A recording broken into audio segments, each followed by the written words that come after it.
जय शनिदेव जय श्री राम भाइयों। आज का जो हमारा विषय है कि ऐसी 5 बातों से आप पहचान सकते हैं कि आपका पुनर्जन्म हुआ है क्या, और आपके घर में जो बच्चे पैदा हुए हैं वो कोई आपके पुराने वंशज है क्या। वो कौन सी 5 बातें हैं, इसके बारे में आज हम चर्चा करने वाले, विश्लेषण करने वाले हैं। अगर आपने चैनल को सब्सक्राइब नहीं किया, सबसे पहले चैनल को सब्सक्राइब करिए, लाइक करिए, शेयर करिए। देखिए भाइयों, जो भी मैं आपको जानकारी देता हूँ बिल्कुल सही जानकारी देने की कोशिश करता हूँ। इसी वजह से ऐसी जानकारी आपको कहीं भी सुनने को नहीं मिलेगी। तो सबसे पहले अपने चैनल को फॉलो करिए, लाइक करिए, सब्सक्राइब करिए। तो देखिए, ऐसे बहुत से शास्त्र है, बहुत से पुराण है जिसमें हम पता कर सकते हैं कि भाइयों कि जो पुराना वंशज है वो आपके घर में उसने जन्म लिया है क्या, आपके बेटे के रूप में, बेटी के रूप में, नाती के रूप में, या फिर आप खुद हो, जैसे आपने आपका भी पुनर्जन्म हुआ है क्या। मतलब आपके वंशज को, मतलब आप कोई पुराने वंशज आप हो क्या। तो ये सारी बातों का, अगर कोई पुरुष हो, महिला हो, लड़का हो, लड़की हो, तो अपने जो शरीर के जो अंग होते हैं या फिर कुछ ऐसी बातें होती है, ऐसी 5 बातें मैं जो महत्वपूर्ण बातें आपको बताना चाहूँगा, उस 5 बातों से आप पता लगा सकते हैं कि आपका पुनर्जन्म हुआ है क्या, या फिर आपके घर में जो कुछ लोग हैं, चाहे कुछ लड़का लड़की हो, नाती हो, चाहे कोई भी, उनका पुनर्जन्म हुआ है क्या। अभी देखिए, जब पुनर्जन्म होता है तो कई अपना ही वंशज अपने परिवार में जन्म लेता है। ऐसा नहीं होता कि भाई कहीं दूसरा हमारे परिवार में कोई दुश्मन आएगा, ठीक है। आपका ही दादा, परदादा, या फिर कोई आपका जो पुराना वंशज होता है वो आपके परिवार में वो जन्म लेता है। और वो क्यों जन्म लेता है कि उसका कोई ना कोई उसकी इच्छा अधूरी रह गई, या फिर कुछ विशेष कार्य के लिए उसको भगवान ने फिर से पुनर्जन्म के लिए उसको भेजा है। अभी कोई भी उसकी इच्छा हो सकती है, या फिर उसका कोई भी विशेष कार्य हो सकता है। इस बात में वही व्यक्ति समझ पाता है जिसका पुनर्जन्म हुआ है। उसको ही शक्ति संकेत देती है, उसका ही कुदरती जो शक्तियाँ होती है, जो ईश्वरीय शक्तियाँ होती है, उसको संकेत देती है, उसको वो महसूस होती हुई।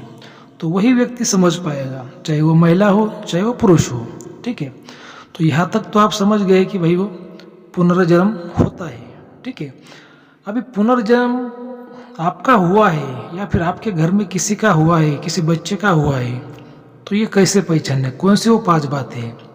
तो ध्यान से सुनिए, मैं आपको जो पहली बात बताऊंगा, तो पहली जो बात भाई वो ऐसी है कि जो अगर आपको शरीर से पहचानना है कि किसी का शरीर से किसका पुनर्जन्म हुआ है क्या, तो जिसका पुनर्जन्म हुआ है उसके सिर के जो बाल होते हैं भाई वो घुंघराले होते हैं, ठीक है। जैसे आम लोगों की जो बाल होते हैं वो सीधे होते हैं, तो उन लोगों के जो बाल होते हैं बहुत ही घुंघराले होते हैं, ठीक है। घुंघराले मतलब ऐसे आंकड़े जैसे उनके बाल होते हैं, ठीक है। ये तो हो गई पहली बात। दूसरी जो बात है भाई वो, जिनका पुनर्जन्म हुआ है तो उनकी जो आंखें होती है वो काली नहीं होती है, लाल हो सकती है, भूरी हो सकती है, नीली हो सकती है। मतलब उनकी आंखें काली छोड़ के कोई भी रंग की हो सकती है, लेकिन काली नहीं होती। जो तीसरी जो बात है, तो जो जिन लोगों का पुनर्जन्म हुआ है उनको सपनों के माध्यम के द्वारा आगे का भविष्य पता चलता है कि आने वाला कोई शुभ शकुन है, अशुभ शकुन है, उनके साथ में कोई बुरी घटना घटेगी, अच्छी घटना घटेगी, आने वाला समय अच्छा है, बुरा है, उनके लिए, उनके परिवार के लिए, उनके दोस्त के लिए, ये पहले उनको संकेत मिल जाते हैं। ये हो गई तीसरी बात। जो चौथी बात है भाई वो जो लोग होते हैं उनको कभी कभी ऐसा महसूस होता है कि वो किसी अगर जगह पे जाते हैं या फिर कोई घटना उनके साथ में होती है तो उनको ऐसा लगता है कि ये घटना पहले भी उनके साथ में हुई है, लेकिन कब हुई है, इस जन्म में तो नहीं हुई, लेकिन उनको ऐसा लगता है कि ऐसी घटनाएं मेरे साथ में हुई है। ये जो जगह है मैंने पहले भी कभी देखी है, भले वो जगह में वो पहली बार नए नए आए, लेकिन उनको ऐसा लगता है कि ये जगह मैंने पहले कभी देखी है, ये जो घटना हो रही है ऐसी घटना मेरे साथ हुई है, ऐसा भी उन लोगों को महसूस होता है, ठीक है। तो ये हो गया चौथा संकेत। और भाइयों देखिए, जो 5वां संकेत है आपको मैं बताना चाहूँगा। 5वां संकेत बहुत ही महत्वपूर्ण है, क्योंकि उनका जो पुनर्जन्म हुआ है वो कोई ना कोई उनकी जो इच्छा अधूरी रह गई, या फिर उनका कोई जो कार्य होता है वो अधूरा रह गया, उस कार्य को पूरा करने के लिए उनका पुनर्जन्म हुआ है। तो जो उनकी इच्छा अधूरी, जो उनका कार्य अधूरा है, तो वही कार्य को लेकर उनके मन में वो ज़्यादा लालसा होती है।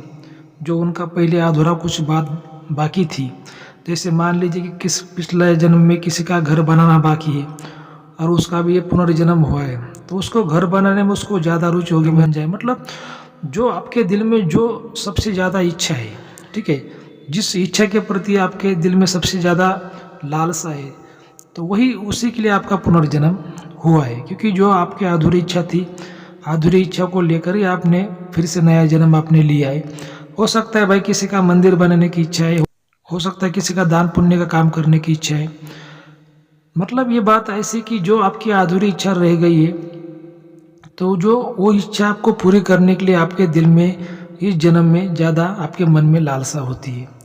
तो किसी की अच्छी भी इच्छा होती है, किसी की भाई वो बुरी भी इच्छा होती है। वो तो उनके उनके नसीब के ऊपर है, उनके भाग्य के ऊपर है। लेकिन ये जो 5 संकेत थे मैंने आपको आज बता दिए कि पुनर्जन्म होता है, और आम तौर के भाषा पर उसको समझे, कैसे देखे। तो ये 5 जो बातें थी मैंने आपको बता दी। ऐसी बहुत सी बातें होती, लेकिन ऐसे 5-10 मिनट की होड़ी में आपको हम बता नहीं सकते। अगर आपको कोई भी सवाल है, समस्या, तो दिए गए नंबर पर आप हमें कॉल व्हाट्सएप कर सकते हैं। लेकिन भाई वो जो चैनल की फ़ीस है वो लागू रहेगी। चैनल की जो सुविधा है वो फ्री में नहीं है, आपको फ़ीस जमा करनी पड़ती है। उसके बाद में जो भी आपका सवाल है उसका जवाब आपको दिया जाता है। तो ठीक है, अगर आपको आज का वीडियो अच्छा लगा तो अपने चैनल को सब्सक्राइब करिए, लाइक करिए, शेयर करिए। जय शनिदेव, जय श्री राम, धन्यवाद।